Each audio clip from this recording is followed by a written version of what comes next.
In this clip, we're going to be learning about advanced spill suppressor and fine tuning. All right, so here's where we left off in our last clip.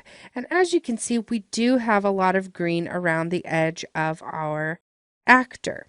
Now, I want to add a spill suppressor to help get rid of that, but there's a few things I would like to take care of first. So one being, I'm going to turn on the visibility of my background layer because just adding spill suppressor is not going to fix this issue I have here around his hat.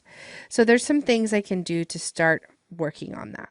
I'm going to select my layer that has the key light on it.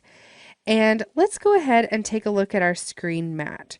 Okay, so right now my clip black is not turned up very high. So I can increase that and you can see that it begins to shrink this line on the edge. This still isn't perfect, but this is better.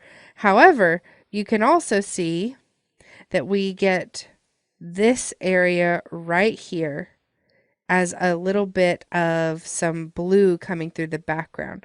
So how do we fix that? Let's turn back on the visibility, and as you can see, we have created a few little black spots. Well, there's this screen despot black for just this type of issue. So I can start to increase that, and you can see that at about 0.9, those totally disappear. Now, if I turn back off my visibility of my matte, you can see that this has come back a little bit, but it also helped to kind of soften that up. So now I can use my screen shrink or grow and turn that down just a little bit. So that I put that at a negative 0.7, and you can see that it totally took that line away.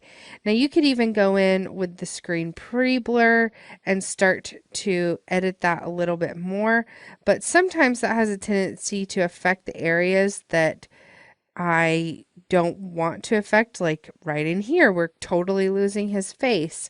So you really don't want to get too aggressive with that. If you want to add a pixel or two of blur, that's totally fine. But as you can see, it didn't totally get rid of that slight edge there. However, I'm zoomed in farther than I'm actually going to be. So when we're back a little bit, we're actually getting a pretty nice looking key here. Now, for the spill suppressor, we'll want to pre-compose our two layers because we don't know which layer really to add this to for it to work, since we're using this little trick where we have actually set this to screen matte instead of final result. So with those both selected, I'll hit Control-Shift-C and we'll call this Sailor Pre-Comp. And then in my effects and presets, I'll type in advanced, and you can see I get my advanced spill suppressor. We'll just drop that on. And I want you to see the major difference, especially in this area right here.